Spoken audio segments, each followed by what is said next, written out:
Querido Harim, eu assisti o documentário A História do Cinema e guardava algumas palavras que Mark dizia.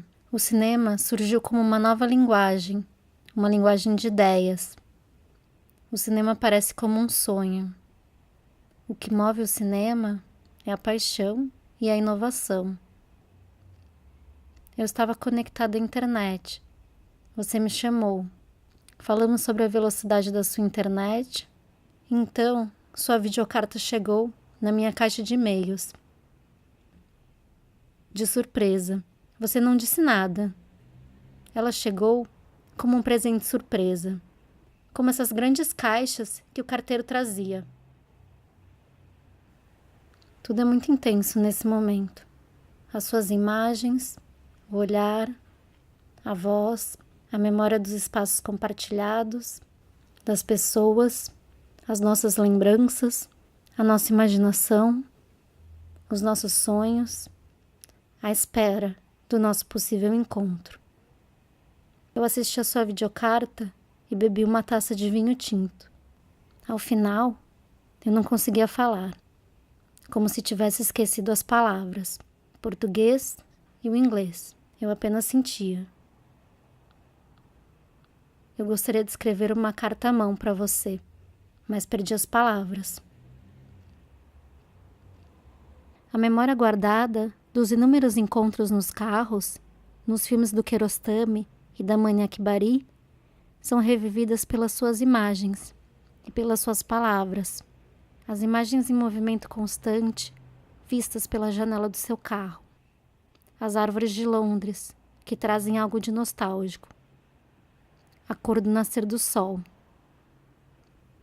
A sua pele recortada no espelho retrovisor.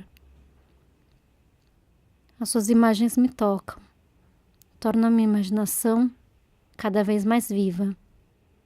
Eu crio nossos encontros.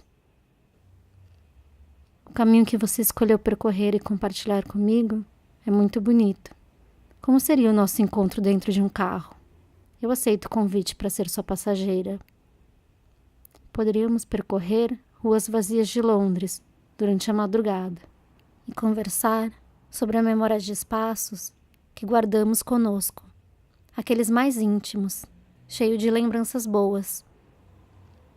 Você me contaria mais sobre quando tomava chá com seu pai na pequena cozinha da loja, e as árvores nos ofereceriam suas amizades, sendo cúmplices de um momento.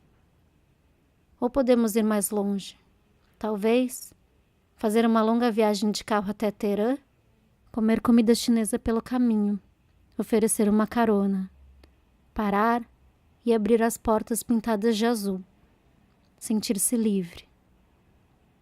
Seguir pelas ruas que a Mani e o Amin percorreram dentro do carro. Podemos registrar, através de closes e planos detalhes, cada imagem aparentemente insignificante, mas que na realidade contém toda a poesia de um lugar perdido. Como uma porta fechada, uma flor no meio de um caderno, uma lata que rola pelo chão. Nos deixaremos comover diante dos detalhes. Lembro do livro A Poética do Espaço, de Gaston Bachelard. Com um detalhe poético, a imaginação nos coloca diante de um mundo novo. Desde então, o detalhe prima sobre o panorama. Uma simples imagem, se for nova, abre o mundo. Visto das 1000 janelas do imaginário, o mundo é mutável. Ele renova. Acho que eu preferia viver esse momento com você, ao invés de registrar em imagens com uma câmera, olhar para a paisagem e guardar na memória. Descobrir novas imagens. Agora a porta está aberta. A porta desse lugar que estava esquecido e você fez despertar. Você aceita fazer essa visita comigo? Centro de São Paulo. Avenida Ipiranga, número 786, Cine Ipiranga. Esse cinema está desativado desde 2005 Esse espaço foi projetado em 1941 pelo arquiteto brasileiro Rino Levi. Foi inaugurado no dia 7 de abril de 1943, com o filme Seis Destinos. No início, existia apenas a Sala 1. Essa sala que ainda existe, com suas cadeiras forradas de vermelho. Essa sala tinha capacidade para receber até 1936 espectadores por sessão, distribuídos entre balcão, plateia e puma. O Cine Ipiranga tornou-se um dos principais cinemas paulistanos. E para comportar essa grande lotação, a solução foi construir a sala de exibição em um nível superior à rua, ficando no andar térreo apenas as entradas e as salas de espera. Com isso, foi realizado um minucioso estudo da circulação desse público. E assim foram construídas essas escadarias e os corredores. Os corredores hoje é impossível de visitarmos. Estão fechados, com tapumes e sem luz. Uma parte abandonada desse espaço. Um detalhe curioso, que é resultante desse estudo arquitetônico, é sobre a iluminação dos acessos.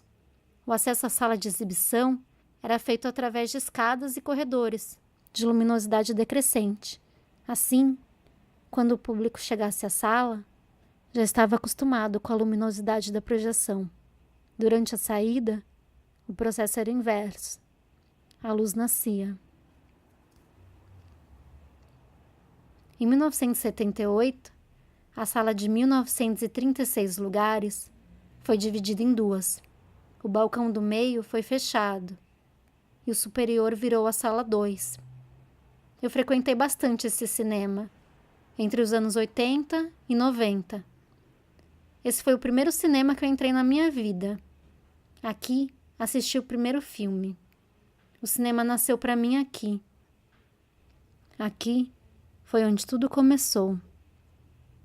O seu pai te apresentou a sensação de independência através do carro.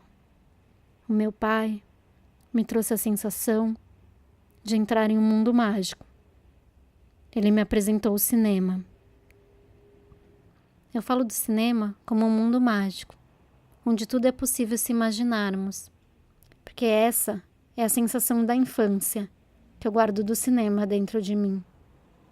A mágica do cinema, como o título do seu poema. Quando criança, meu pai me levava para os cinemas antigos do centro da cidade, cinemas gigantescos, como antigos palácios. Dentro desse cinema que estamos, eu assisti pela primeira vez A História Sem Fim. Eu tinha uns 5 anos, 1985. Naquela época, os cinemas tinham a figura do lanterninha, um sujeito que andava entre os corredores dessa enorme sala, com sua pequena lanterna, fiscalizando se tudo estava em ordem. Não permitia colocar os pés em cima das cadeiras, jogar pipoca no chão, conversar em voz alta. Ele controlava os casais que namoravam nas últimas cadeiras. Era preciso prestar atenção ao filme. Fazem muitos anos que essa profissão desapareceu. Eu simpatizava com eles quando criança. Algumas vezes, gostaria de ser um lanterninha, para assistir a todos os filmes. Mas logo, eu percebi que eles não assistiam aos filmes. Então, eu passei a gostar mais do projecionista. Eu gostaria de ser o Totó junto ao Alfredo, como no filme Cinema Paradiso, um dos preferidos do meu pai, que também assistimos nessa sala. Nessa época mágica de descoberta do cinema, ir ao cinema era como um ritual. Meu pai comprava as balas, sempre balas de goma. As minhas preferidas eram as verdes, o gosto doce do açúcar, misturado ao sabor azedo do limão. Eu guardo na boca. Elas grudam nos dentes, tem que mastigar bem. Às vezes, a bala era de hortelã e vinha dentro de uma pequena caixa amarela quadrada. Chamava Mentex. Algumas vezes chegávamos atrasados na sessão. Perdíamos o início do filme, as primeiras cenas. Mas nos anos 80, o ingresso comprado não valia apenas para uma sessão. Você podia pagar para assistir um filme e continuar dentro da sala de cinema para a sessão seguinte. E depois para outra. E para outra. Você podia rever o filme quantas vezes quisesse. Quando gostávamos do filme, eu e meu pai assistíamos 2 vezes seguidas o mesmo filme. Passávamos mais tempo juntos, compartilhando essa sensação de estar diante de uma tela de cinema. O gosto mágico. Senti o corpo tremer quando entrei hoje nesse espaço. Uma sensação nostálgica. Nunca pensei que um dia com 34 anos eu sentaria pela primeira vez nessas cadeiras do fundo. Eu sempre sentava nas primeiras. Mesmo que ficasse com dor no pescoço, eu queria entrar na tela do cinema. Essas cadeiras do fundo são as únicas iluminadas agora. Eu sento aqui sozinha, imaginando você sentado ao meu lado. Ao mesmo tempo, hoje é triste ver a tela branca coberta por um pano preto, o teto preto, os balcões cobertos, as paredes cobertas de pano preto. Embaixo, lembro das tábuas compridas de madeira, em diagonal, que decoravam as paredes. A estrutura de ferro das cadeiras, enferrujada, ainda vivem. Já os braços, alguns foram trocados por uma ripa de madeira clara, destoando do original. A sala 1 ainda vive. A sala 2 está degradada. Não conseguimos entrar. O projetor não existe mais. No salão de entrada, os corrimões das escadarias deixam minhas mãos pretas, marcando minha pele com a poeira de um passado distante. A janela ao fundo, onde vendiam as balas, fechada. Os sofás foram retirados. Não sobrou nenhum cartaz de filme.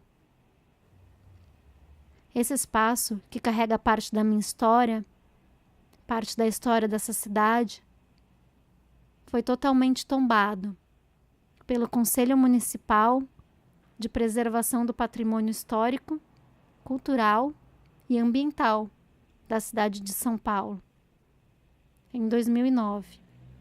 A prefeitura pretende reativar esse cinema. Não sabemos quando e se isso irá acontecer, mas esperamos que a promessa se cumpra. Então, poderemos voltar para esse lugar no futuro. E eu te convido para uma sessão de cinema comigo.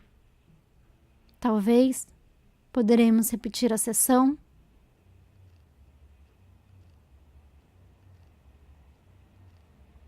Agora, vamos partir para o segundo espaço, o mais importante da minha infância e adolescência. Esse lugar mudou de casa 3 vezes, mas mantém suas portas abertas até hoje. Lugar único, na zona sul da cidade, próximo à minha casa. Rua Doutor Bacelar, número 324. A videolocadora do meu vizinho e amigo Ricardo. Meu pai me deu de presente um videocassete e me apresentou esse lugar em 1991. Eu tinha 11 anos.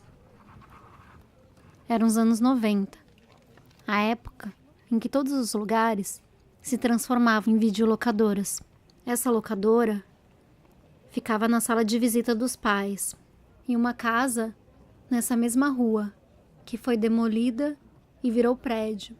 Logo de entrada, encontrávamos o jardim, com segurança, bem magrinho e pequenino, parecido com o de Allen. Ele garantia a paz e o bem-estar do local, e assim todos ficavam tranquilos. Na sala, um labirinto de paredes cobertas de VHS, divididas por diretor, gênero e outras curiosidades. Era um local simples, mas cheio de pequenos detalhes. Muitos e muitos finais de semana seguiram-se, ao ritmo de filme no vídeo, e pai e filha de olhos famintos. Era o início de um grande amor pelo cinema. A locadora, ano após ano, ficava mais atraente. Passou a ser frequentada por todos os vizinhos. Virou local de encontro. As pessoas davam uma passadinha para conversar, jogar xadrez, passear com o cachorro, discutir o resultado do jogo de futebol ou das eleições e, claro, alugar filmes. Naquela época, não era costume fazer cópias. A regra era alugar várias vezes o mesmo VHS. Decorávamos cenas, falas, nos apaixonávamos por alguns personagens. Eu competia com meu pai, quem conseguiria decorar mais falas das cenas dos filmes. Depois, me cansei de assistir tudo. Eu comecei a ficar mais crítica com a escolha dos filmes. Queria aprender sobre cinema. E então, o Ricardo me indicava os filmes. Foi meu primeiro professor de cinema. Pouco a pouco, eu saboreava os grandes mestres do cinema. Os sonhos do Kurosawa, o barulho úmido da água, de um russo, o sorriso inocente de Cabiria, ou a estrada de Fellini, uma câmera nervosa, ou um plano contemplativo, um país nunca imaginado, um vilarejo ao leste, e muitos outros caminhos foram descobertos. Conheci Bergman, Eisenstein, Rossellini, Antonioni, Carlos Saura, Kubrick, Almodóvar, Hitchcock, Polanski, Wim Wenders, Chaplin, Godard, Kusturica. Assisti pela primeira vez A Liberdade é Azul, Cidadão Kane, Annie Hall, O Poderoso Chefão, O Ano Passado em Mariambá, A Eternidade um Dia, Um Cão Andaluz. Em VHS, os filmes eram poucos e demoravam para chegar, e eu desejava cada vez mais. Então, o Ricardo me emprestou filmes de sua coleção particular. Lembro de ter assistido, pela primeira vez, São Paulo S.A., do Luiz Sérgio Persson, e a trilogia de Apu. Mais tarde, descobri os brasileiros, começando por Carlos Reichenbach, os iranianos e os portugueses, começando por Manuel de Oliveira e João César Monteiro. A locadora mudou de VHS para DVD.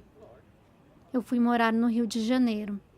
Fiquei distante desse espaço mágico por um tempo. Hoje é um café locadora, com DVD e Blu-ray.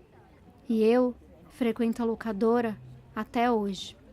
Eu gosto do ritual de escolher um filme, tocar as caixinhas, ver as imagens na capa, ler a sinopse, discutir sobre os diretores, pegar indicações.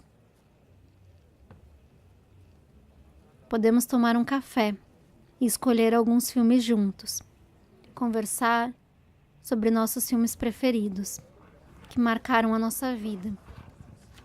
A sensação de assisti-los pela primeira vez, uma imagem que guardamos na memória, um gosto, um som. Você se lembra da primeira vez que você entrou numa sala de cinema? Com você, nessa videocarta, eu quero ser eu mesma, como Mina, no filme Espelho, do Panahi. Ela tira o gesso e diz: eu quero ser eu mesma, eu sei o caminho de casa. Anos depois, Panahi diz, em Isto Não É um Filme, em um comentário sobre o filme O Espelho, acho que eu estou agora na mesma situação de Mina, como se de alguma forma eu tivesse que arrancar meu gesso.